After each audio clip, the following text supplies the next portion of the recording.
Vamos falar agora sobre a suplementação para o emagrecimento.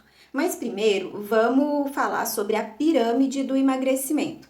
Tá, Lilian, o que é isso? Então, quando a gente pensa em pirâmide, a gente pensa numa imagem geométrica em que a base ele é maior e ela vai afinando, né? Vai afunilando. Então, quando a gente pensa na pirâmide do emagrecimento, a base é a alimentação. Sim, então ela tem que estar alinhada com esse objetivo que é o emagrecimento. O segundo ponto dessa pirâmide é o treino tanto de força como treinamento aeróbico, os dois em conjunto alinhando aí nessa estratégia.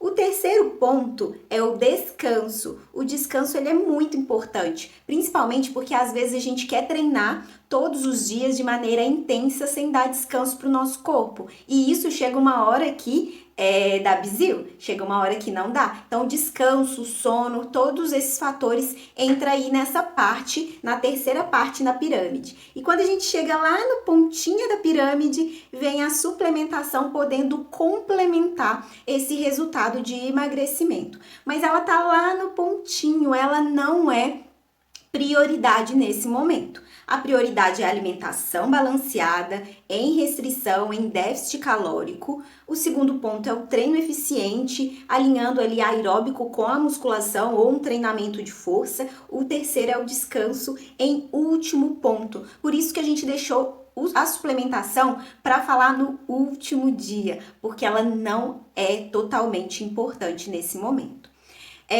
O segundo ponto que eu queria falar com vocês é para quem? Quem que a gente vai suplementar? Para qual objetivo? Porque o emagrecimento ele é só um ponto importante nessa pessoa que é sistêmica, né? Então a gente tem que entender cada indivíduo como único. Então, para quem a gente vai suplementar? Para qual objetivo? Por que eu falo isso? Porque os suplementos eles têm o objetivo de fornecer nutrientes, substâncias bioativas, enzimas ou probióticos. Então, esse é o conceito básico para a Anvisa de suplementação. Então, ele pode ser para N fatores. E quando a gente fala em suplementação para perda de peso, a gente entra aí também nas substâncias bioativas e que são vitaminas ou não, mas são substâncias que eles têm ação no nosso corpo. Então, por exemplo, tem substâncias bioativas que são antioxidantes. Então, por exemplo, as catequinas do chá verde,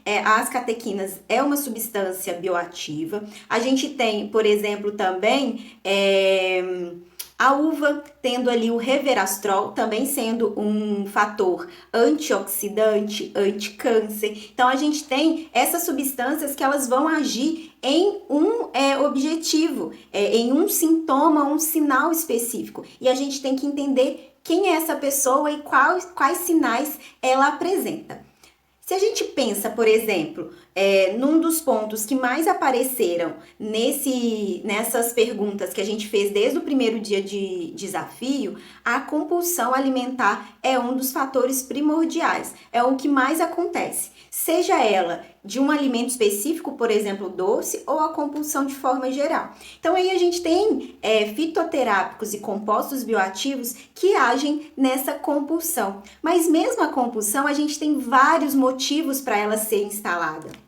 A gente tem a compulsão por causa de ansiedade, por exemplo, algum estresse, algum motivo específico. É um sintoma que faz baixar os nossos hormônios responsáveis, por exemplo, pela sensação de prazer, de bem-estar, que são ligados, por exemplo, à serotonina. Então, a gente pode agir nesse ponto específico. A gente tem a compulsão, principalmente por doce, levada por uma deficiência nutricional. Então, deficiência de vitaminas e minerais, por exemplo, as vitaminas do complexo B, o cobre e até mesmo o magnésio, causando essa compulsão por doces. E a gente tem também essa compulsão por um estado de resistência à insulina. A insulina é um hormônio que pega a glicose no seu sangue e faz com que ela entre na célula para gerar energia. E quando tem essa resistência à insulina, essa captação de glicose para a célula não é feita de forma eficiente e aí a gente tem uma hiperglicemia. hiperglicemia. Então, toda vez que a gente tem essa hiperglicemia e essa queda de glicemia de forma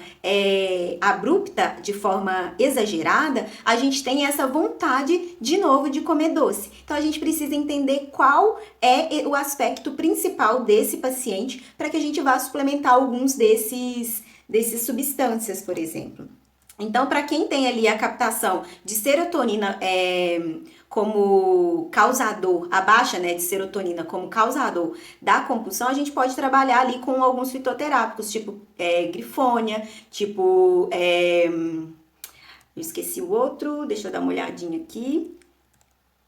A Garcinia cambogia também a gente pode usar para esse sentido, tá? Então, a gente precisa analisar quem é esse paciente e quais os sintomas que ele apresenta quando a gente pensa em compulsão alimentar.